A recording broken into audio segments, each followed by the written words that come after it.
বাংলা ধারাবাহিক জগতের বর্তমানে একটি জনপ্রিয় ধারাবাহিক হচ্ছে স্টার জলসার প্রফেসর বিদ্যা ব্যানার্জি, যেখানে প্রধান ভূমিকায় অভিনয় করছেন জনপ্রিয় অভিনেত্রী স্বস্তিকা দত্ত ও অভিনেতা অর্ণব ব্যানার্জি। প্রথম থেকে ব্লুজ প্রোডাকশন হাউসের এই ধারাবাহিকটি দর্শক মহলে ব্যাপক জনপ্রিয়তা অর্জন করেছে। বিভিন্ন সময় বিভিন্ন কারণে সমালোচনায় উঠে আসলেও টিআরপিতে সবসময় এগিয়ে থেকেছে এই ধারাবাহিকটি। স্বস্তিকা দত্তর প্রতিবাদী রূপে বিদ্যা ব্যানার্জি চরিত্রটি প্রথম থেকেই দর্শক মহলে ব্যাপক জনপ্রিয়তা অর্জন করেছে, কিন্তু এবার বদলে যেতে চলেছে প্রফেসর বিদ্যা ব্যানার্জির বিদ্যা ওরফে স্বস্তিকা দত্ত। কিন্তু হঠাৎ কেন এমন সিদ্ধান্ত? বলে রাখি, ভয় পাওয়ার কোনো কারণ নেই। বাংলায় এই ধারাবাহিকের জনপ্রিয়তা দেখে এবার স্টার প্লাসের পর্দায় আসতে চলেছে প্রফেসর বিদ্যা ব্যানার্জির হিন্দি রিমেক প্রফেসর শালিনী।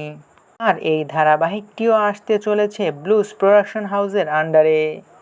বলে রাখি, ব্লুজ প্রোডাকশন হাউসের আন্ডারে সম্প্রচারিত হওয়া গীতা এলএলবি ও পরশুরামের জনপ্রিয়তা দেখে পরে স্টার প্লাসের পর্দায় এই দুইটি ধারাবাহিকের রিমেকও ব্লুজ প্রোডাকশন হাউস এনেছিল।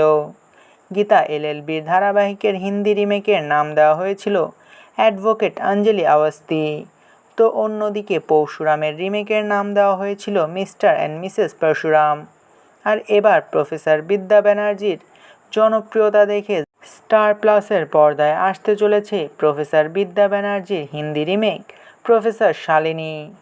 যদিও এখনও পর্যন্ত জানা যায়নি কে বা কারা থাকতে চলেছে প্রফেসর শালিনী ধারাবাহিকে, কিন্তু খুব তাড়াতাড়ি টেলিভিশনের পর্দায় আসতে চলেছে এই ধারাবাহিকের প্রথম প্রোমো। ব্লুজ প্রোডাকশন হাউসের জনপ্রিয়তা আস্তে আস্তে বাংলার টপকে হিন্দিতেও পৌঁছে গিয়েছে। এই বিষয় নিয়ে আপনার কি মতামত তা অবশ্যই কমেন্ট করে জানাতে পারেন। ভিডিওটি ভালো লাগলে চ্যানেলটিকে সাবস্ক্রাইব করে আমাদের সাথেই থাকবেন। আপনাদের ভালোবাসায় আমাদের সামনে এগিয়ে যাওয়ার শক্তি যোগায়।